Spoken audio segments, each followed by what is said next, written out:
welcome to Khufu's Funerary Complex.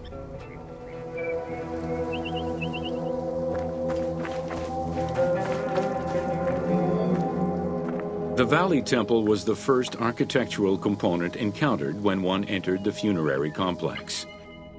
It was considered the official entrance of the tomb and mixed the structural components of both a temple and a portico. Khufu's Valley Temple shows evidence of a basalt pavement, letting us know where the portico portion of the structure was located. Such a partition is believed to symbolize both the subterranean and solar aspects of the afterlife.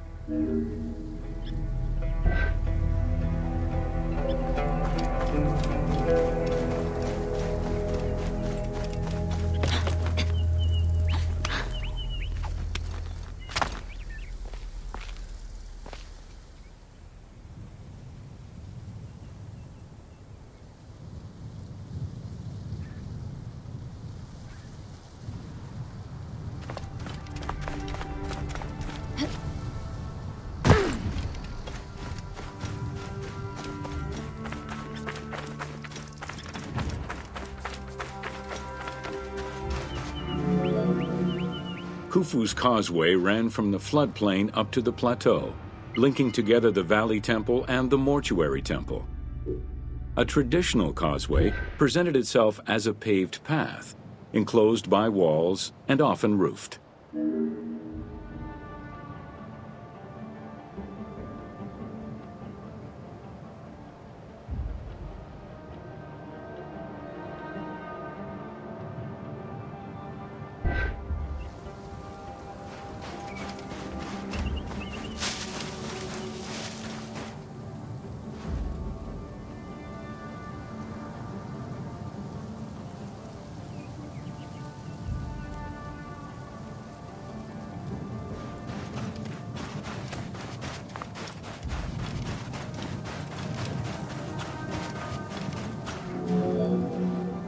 Fragments discovered by archaeologists indicate that the walls in Khufu's causeway, one of the longest known to us, were decorated with carvings and possibly paint.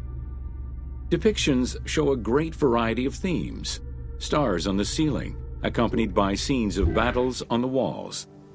Other engravings depicted the creation of the complex by illustrating craftsmen at work.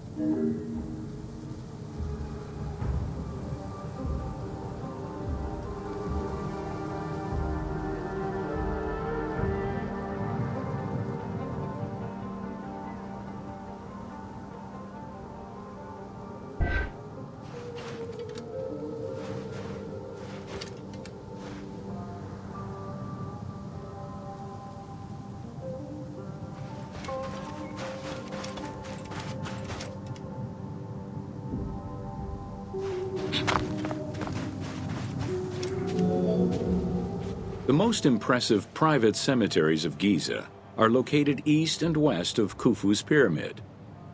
The Eastern Cemetery was reserved for members of the royal family, while the Western Cemetery was mostly set aside for various court dignitaries. In both areas, private tombs, also known as mastabas, were aligned and laid out methodically in streets and avenues. This arrangement was probably an attempt at recreating the king's court for the afterlife.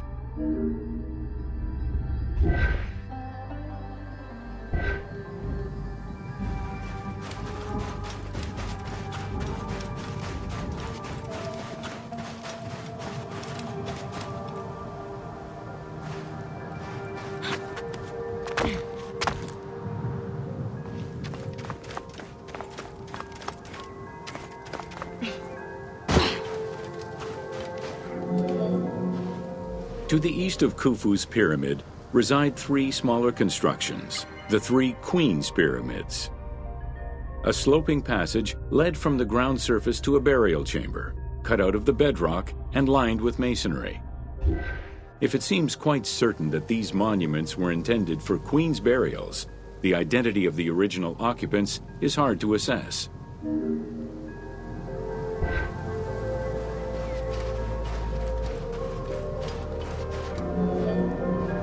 The northernmost pyramid was most likely meant for Queen Hetepheres, who is believed to have been Khufu's mother. However, in 1925, her actual tomb was discovered nearby by accident.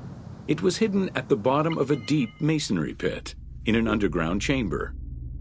Within the concealed chamber, Egyptologists discovered the most complete royal funerary equipment dating from the Old Kingdom, though her body was missing.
Within the vicinity of Khufu's pyramid, Egyptologists have uncovered 7 boat pits.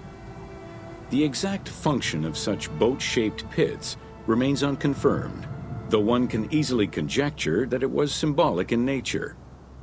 The boat pits being located at the eastern side of the pyramid, at the precise spot where the resuscitated king was supposed to reappear, could constitute evidence to support such an assumption.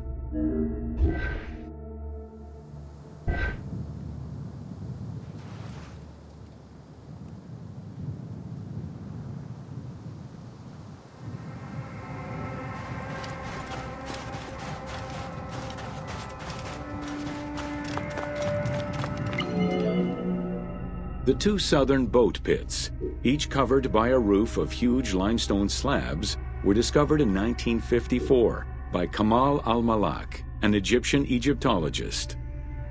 Only one of them had been opened.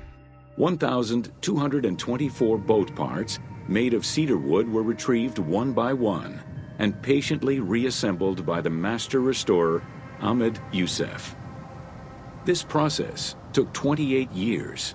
Youssef worked by following lines of mortise and tenon joints and by stitching parts together with vegetable ropes, all in order to keep the design as authentic as possible.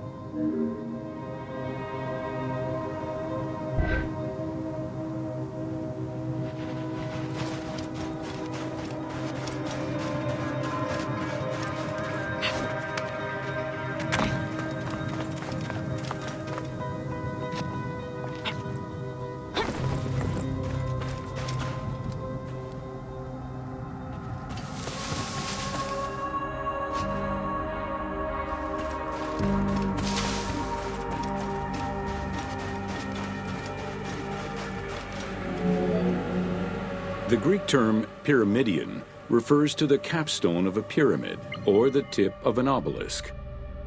In ancient Egyptian, both components were called benben. This word was also used for a specific kind of food, a cone-shaped offering made of bread. The pyramidion was intended to be a miniature reproduction of the pyramid, making it equal to the monument itself in symbolic importance.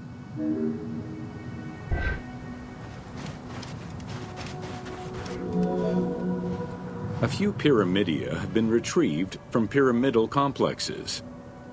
The earliest, found in Dashur, is undoubtedly a good example of Old Kingdom's pyramidia.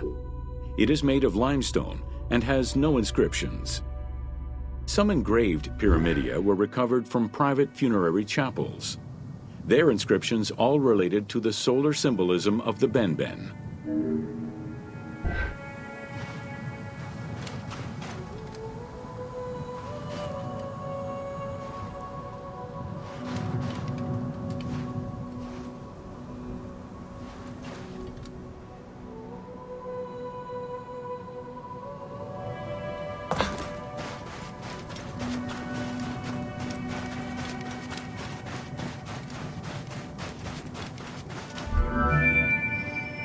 The pyramidia of the pyramids of Giza were never recovered.